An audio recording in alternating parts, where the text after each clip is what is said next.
Welcome everybody to the first official new episode of something we did before, we started doing again, and now we're going to call it this: Trailers, Triumphs, and Tragedies here on GNN.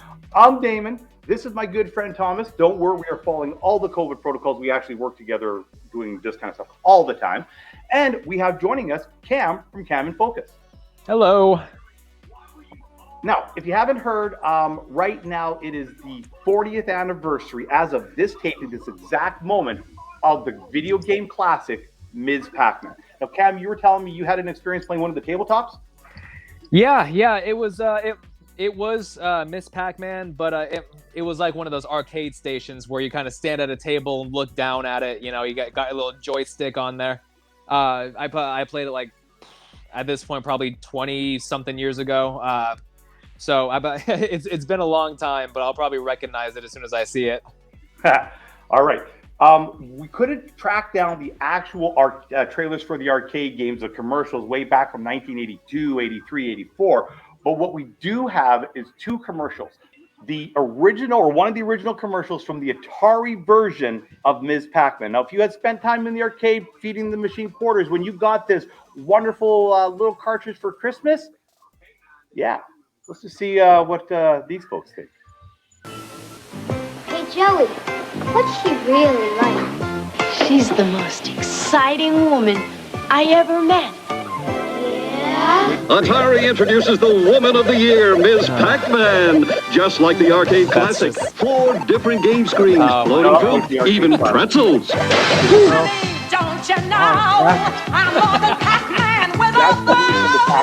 Reach for Ms. Pac-Man. Reach for Atari. All right, that was Atari's offering of Ms. Pac-Man back in the day. Thomas, what'd you think? You know what? It was catchy. It made its point. I probably would have bought it. I probably like, hey, you know what, Mom, Dad, want it for Christmas or whatever it was. I'll probably get it for Christmas. Cam? The first thing that I think whenever I see that is, it was definitely a different time back in the 80s. Back whenever the most innovative thing that you could think of was, hey, Pac-Man, what if it was a woman? And so what do they do? They just stick a bow on him and call him Miss Pac-Man. I'm just like, about that back then they were like, take all our money. Oh, yeah, people were just pumped. Although, that being said, the Ms. Pac-Man gameplay was far more interesting and interactive than the original Pac-Man. I mean, there was levels, there was a story, there was a whole point to the game. All right, gotcha. Let's check out a different commercial. This was for the Coleco handheld version that was also released around the same time. Arcade, I need help. My husband won't come home. Pac-Man, I can help. Get him, Pac-Man! Stand back.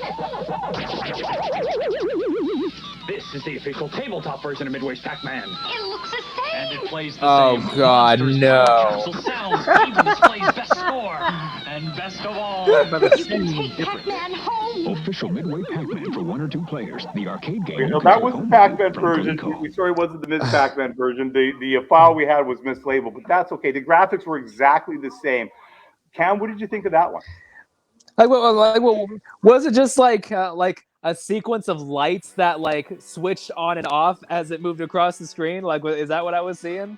Yeah, absolutely. There were little lights, and there was another light that would chase the light, and yeah. Oh, outstanding. Well, I mean, again, a product of its time. I'm sure that people went nuts for it. It's like, you have this big arcade game that you could only go to an arcade to play. Is like, okay, but what if you could not have to go to the arcade for that? Take all our money. Exactly. All right. Thanks, folks, for joining in here with this short little 40th anniversary tease of Pac-Man and Ms. Pac-Man from GNN. Don't forget to like and subscribe below. I'm Damon. I'm Thomas. And on there is Cam of Cam in Focus. Catch you next time.